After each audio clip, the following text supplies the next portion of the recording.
मैले आजकल यस्तो बैगनको भर्ता बनाएदेखिबाट बच्चाहरूले एकदम मन पराउँछन्। यो खसीको मासुको स्वाद जस्तै हुन्छ। नमस्ते, म हजुरहरुकै कुमारी आमा। मेरो हात फ्र्याक्चर भएको हुनाले दुईटा हातले नमस्ते गर्नु भयो नि, त्यही पनि भिडियोमा यसो आम भनेर आज मैले बैगनको भर्ताको रेसिपी ल्याएकी छु। यो बैगनको भर्ता त पहिल्यै बनाएर राखेको हो, तर एकदम कामको व्यस्तताले गर्दा भिडियोमा राख्न पाइथिनँ। आज मैले ल्याइछु, सुरुबाट अन्तिमसम्म हेरेर साथ दिनु होला। बैगनको भर्ता बनाउनको लागि मैले यति सामग्रीहरू तयार गरेकी छु। यो बैगन, यो धनियाको पत्ता, प्याज, अनि यो खुर्सानी दुईटा चिरेको, लसुन अदुवा थिचेर राखेको, यो टमाटर काटेर राखेको, यो खुर्सानी, यो धनिया जिराको पाउडर, यो बेसर, यो नुन, यो गरम मसला। यो बैगन पोल्न सुरु गरौँ हामीले। यो बैगन ग्यासमा पनि पोल्न सकिन्छ, ओभनमा पनि पोल्न सकिन्छ।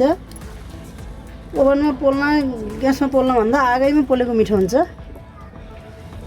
यो आगोमा यसरी पोलेपछि यो भित्रको उसानिएर पाक्छ, बाहिरको बोक्रा फाल्दिने। यो ठुलो डल्लो खालको बैगन हुन्थ्यो भनेदेखि एउटा दुईटाले बनाए नि पोले नि हुन्थ्यो। यो त सानो खालको मेरो घरमै लागेको सानो खालको भएर यो धेरै छन्, 5-7वटै बनाउनु परेछ। मैले करिब 4-5 मिनट जति पोले। कोही यस्तो फुटेको नि छ, यो गलत भएर पाकेको छ। यस्तो फुट्न नि फुट्छ आगामा ढेँडी सेकाउँदाखेरि।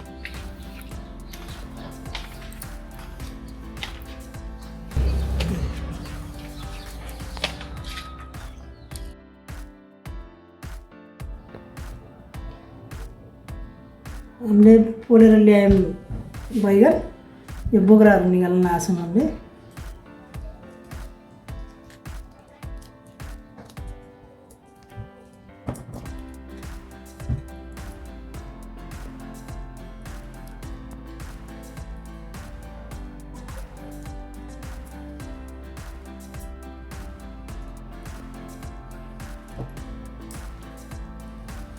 राम्रोसँग पाकेको छ।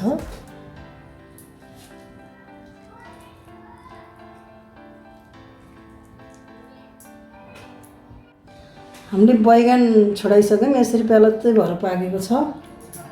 यसरी यो त बोक्रा निकालेको छु यति, र मैले काट्न सुरु गरेँ है त।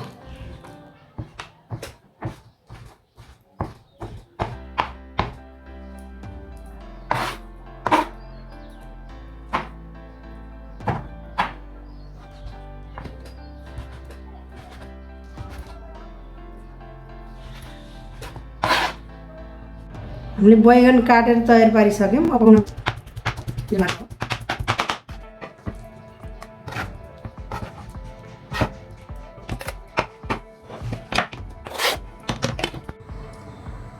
मैले भर्ता बनाउनको लागि एउटा भाँडा बसालेकी छु। तेल राख्न लाएँ।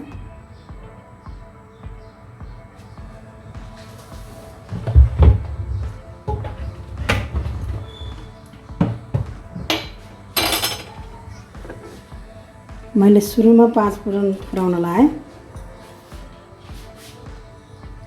तेल तातेको छ हाम्रो। रातो खुर्सानी फुराउन लाएँ।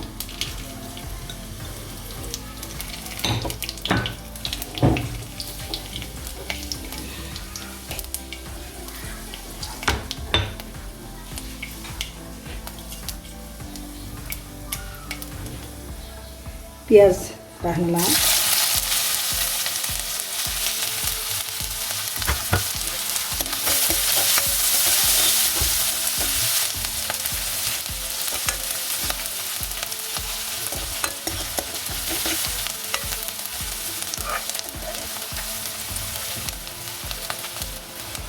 हामीले एकैछिन प्याज भुटेपछि अब थिचेर राखेको लसुन अदुवा राख्छौँ।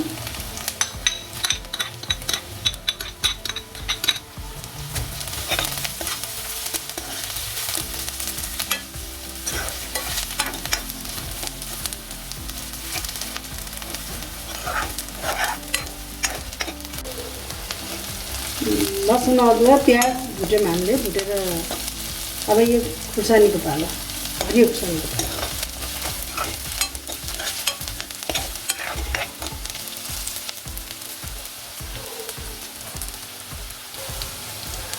यो काटेर राखेको गोलभेडा,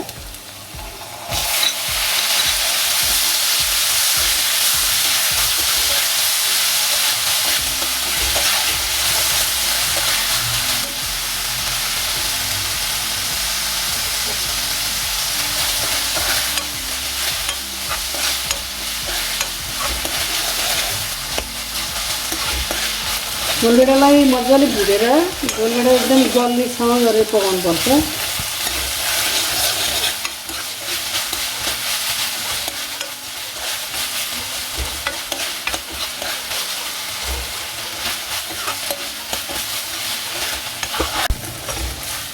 हामीले प्याजहरू भुटेर लसुन अदुवा थिचेर राखेको भुटेर खुर्सानी सबै भुटेर गोलभेडा पनि भुटेर एकछिनसम्म हामीले पकायौँ। अब यो फत्रक्क गलाउनको लागि बेसार राख्नुपर्छ। बेसार र नुन राखेपछि फत्रक्क हुन्छ।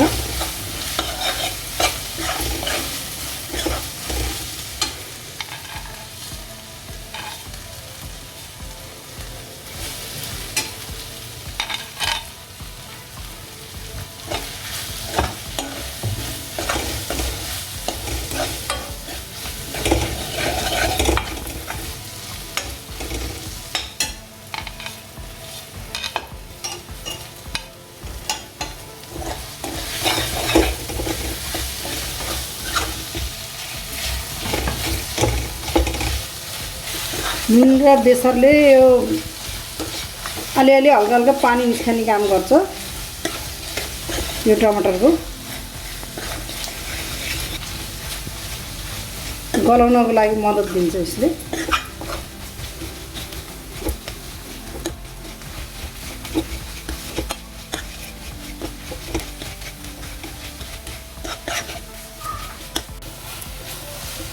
नुन र बेसारले यहाँको पानी निकालेर एकदम गलक्क गरेर पकायो, पाकेछ राम्रोसँग। अब अलिअलि तेल निक्लन लागेको छ टमाटरबाट, राम्रो भएको छ। मैले भर्दा राखेँ बैगनको भर्ता।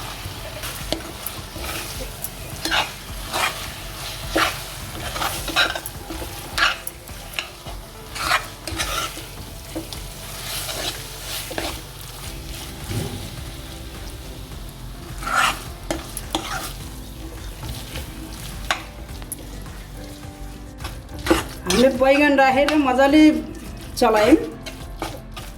अब मरमसलाको पालो, यो धनियाँ जिराको पाउडर,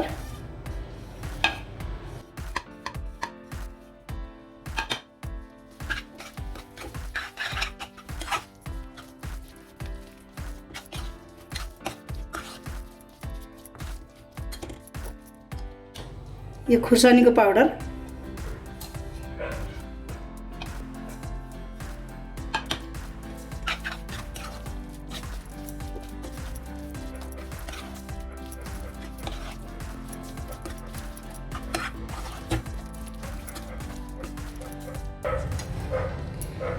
यो गरम मसलाको पाउडर,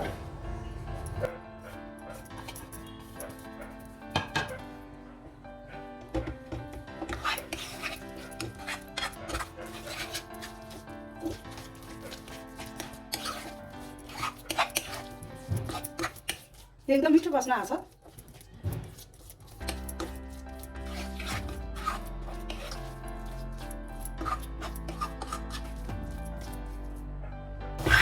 सानो ग्यास गरेर मैले मजाले भुटेँ।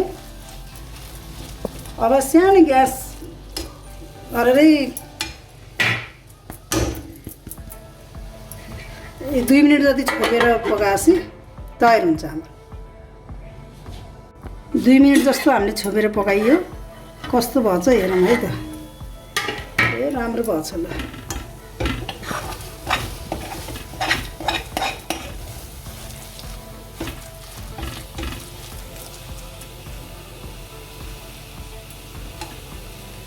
अब यो काटेको धनियाको पत्ता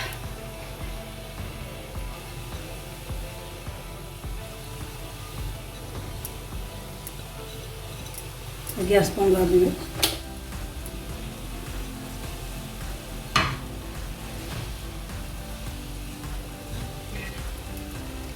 धनिया राखेपछि एकैछिन छोड्नुपर्छ। धनिया राखेर हामीले 1 मिनट जस्तो छोप्यौँ। ल मैले अब पस्किन गइरहेकी छु।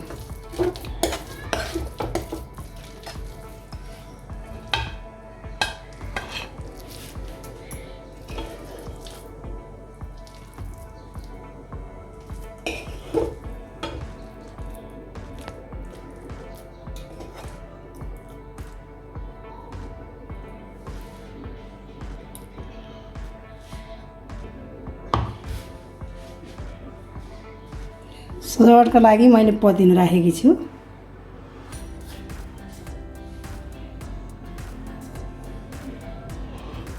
मेरो छोराछोरी सानो हुँदाखेरि मैले यो बैगनको तरकारी पकाउँदाखेरि खानै मान्ने थिएनन्। यस्तो नमिठो खान्न भनेर मनै पराउने थिएनन्। मैले आजकल यस्तो बैगनको भर्ता बनाएदेखिबाट बच्चाहरूले एकदम मन पराउँछन्। यो खसीको मासुको स्वाद जस्तै हुन्छ। हजुरहरूले घर परिवारमा यसरी बनाएर खाएर इन्जोय गर्नुहोला। यो भिडियो अन्तिमसम्म हेरिदिनु भएकोमा हजुरहरूलाई धेरै धेरै धन्यवाद। हजुरहरूले यो मेरो भिडियो बनाउन लागेदेखिबाट हजुरहरूले भिडियो हेरिदिने देश विदेशबाट गाउँको पाखा पखेराबाट जतासुकैबाट मेरो भिडियो हेरिदिनु भयो। मेरो मन साह्रै उत्साह भयो। हेर्नुहोस् हजुरहरूले मेरो यस्तो हात भएर नि अहिले मलाई हजुरहरूलाई भिडियो बनाएर राख्न मन लाग्यो। हजुरहरूले कुमारी आमाको हात चाँडै सन्चोस् भनेर भनिदिनुहोस्। कमेन्टमा पनि लेखिदिनुहोस्। हस् अहिलेलाई बिदा हुन्छु। नमस्ते, फेरि भेटौँला।